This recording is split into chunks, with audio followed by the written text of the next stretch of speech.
Hello, എല്ലാവർക്കും സുഖമല്ലേ? നമുക്കിന്നൊരു ഈസി സ്നാക്സ് റെസിപ്പി ആയാലോ? നമുക്കേ പൊട്ടറ്റോയും ബ്രെഡും ഒക്കെ വെച്ച് ഒരു സിമ്പിൾ സ്നാക്സ് ഉണ്ടാക്കാം. പിന്നെ ഇത് കുട്ടികൾക്കൊക്കെ ഒരേപോലെ ഇഷ്ടപ്പെടുന്ന സ്നാക്സ് ആട്ടോ. കാരണം ഞാനിവിടെ ഉണ്ടാക്കിയത് തീർന്ന വഴി ഞാൻ തന്നെ കണ്ടിട്ടില്ല. അപ്പോൾ പിന്നെ സമയം കളയണ്ട, വീഡിയോയിലേക്ക് പോകാം.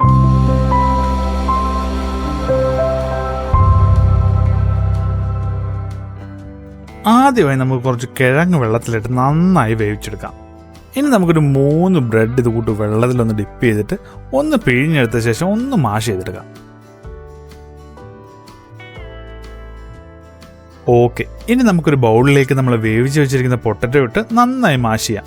ഇനി നമുക്കിതിലേക്ക് നമ്മൾ എടുത്തു വെച്ചിരിക്കുന്ന ബ്രെഡും ഒരു 3 ടേബിൾ സ്പൂൺ കോൺഫ്ലോറും ചേർത്ത് 1/2 ടീസ്പൂൺ കുരുമുളക് പൊടി, 1/2 ടീസ്പൂൺ ചില്ലി ഫ്ലേക്സ്, ഒരു 1/4 ടീസ്പൂൺ ഒറിഗാനോ, ആവശ്യത്തിന് ഉപ്പും ചെറുതായി ചോപ്പ് ചെയ്ത് വെച്ചിരിക്കുന്ന മല്ലിയിലയും ചേർത്ത് നന്നായി കുഴച്ചെടുക്കാം. പിന്നെ ഈ ഒറിഗാനോ നോക്കി കേട്ട് കയ്യിലില്ലെന്ന് പറഞ്ഞ് ഉണ്ടാക്കാതിരിക്കണ്ട കേട്ടോ. കംപ്ലീറ്റ്ലി ഓപ്ഷനിലാണ്, ഉണ്ടെങ്കിൽ മാത്രം ചേർക്കുക. ചേർത്തില്ലെങ്കിൽ സാധനം അടിപൊളിയാണ്. പിന്നെ ചേർത്താൽ അതിൻ്റെ ഒരു നല്ല ഫ്ലേവറും കൂടെ നമ്മുടെ സ്നാക്സിന് കിട്ടും. അത്രേ ഉള്ളൂ. നന്നായി മിക്സ് ചെയ്ത് കഴിയുമ്പോൾ ഈ പരുവത്തിൽ കിട്ടും. ഇനി നമുക്ക് ഫ്രൈ ചെയ്യാനുള്ള ഷേപ്പ് ഉണ്ടാക്കിയെടുക്കാം. ഞാൻ ഈ ചെയ്യുന്ന പോലെ ചെയ്യേണ്ട ഒരു കാര്യമില്ല. നിങ്ങൾക്ക് ഏതാണോ ഈസിയായിട്ട് ഉണ്ടാക്കാൻ പറ്റുന്ന ഷേപ്പ് അങ്ങനെ ഉണ്ടാക്കിയോ, ഒരു കുഴപ്പമില്ല. ഞാനിവിടെ കാണാനുള്ളൊരു ഭംഗിക്ക് വേണ്ടി കുറച്ച് കൂടുതൽ പണിയെടുക്കുന്നു, അത്രേ ഉള്ളൂ. ഓക്കെ, അപ്പോൾ ഫ്രൈ ചെയ്യാനുള്ള ഷേപ്പൊക്കെ ഇവിടെ സെറ്റായിട്ടുണ്ട്. ഇനി നമുക്ക് നല്ല തിളച്ച എണ്ണയിലേക്ക് ഓരോന്നോരോന്നായി ഇട്ട് കൊടുക്കാം.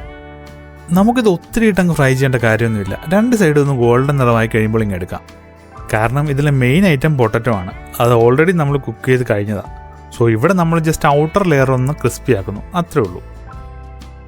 ഞാനിവിടെ എടുത്തു വെച്ചിരിക്കുന്ന ആ ഒരു അളവനുസരിച്ച് ഞാനിപ്പോൾ ഒരു 2-3 സെറ്റായിട്ടാണ് ഞാനിത് ഫ്രൈ ചെയ്യുന്നത്. ഓരോ സെറ്റിനും ഏകദേശം ഒരു 3-4 മിനിറ്റ്, അതിൽ കൂടുതലൊന്നും നമുക്കിവിടെ ആവശ്യമില്ല. അപ്പോൾ ഞാൻ പറഞ്ഞു വന്നത്, നമുക്കിതിന് അധികം സമയമൊന്നും വേണ്ട. മനസ്സുണ്ടോ, ഉണ്ടാക്കാം. ഓക്കെ, അപ്പോൾ എല്ലാം നമുക്ക് ഇതേപോലെ ഫ്രൈ ചെയ്തെടുത്ത് കഴിഞ്ഞാൽ നല്ല അടിപൊളി ഈസി പൊട്ടറ്റോ സ്നാക്സ് ഇവിടെ റെഡി. ശരിക്കും ഇതൊരു സൂപ്പർ ഐറ്റം കേട്ടോ. പിള്ളേർക്ക് ഇഷ്ടപ്പെടുമെന്നോർത്ത് ഒരു ടെൻഷനും വേണ്ട. ധൈര്യമായി ഉണ്ടാക്കിയോ, പാത്രം കാലിയാവുന്ന വഴി അറിയില്ല. അപ്പോൾ പിന്നെ ശരി, എല്ലാവരും ഒന്ന് ഉണ്ടാക്കി നോക്കിയിട്ട് അഭിപ്രായങ്ങളൊന്ന് അറിയിച്ചേക്കണേ. വീഡിയോ ഇഷ്ടമായ ലൈക്ക് ചെയ്യാനും മറക്കല്ലേ. അപ്പോൾ നാളെ മറ്റൊരു വീഡിയോയുമായി കാണുന്നതുവരെ ഗുഡ് ബൈ.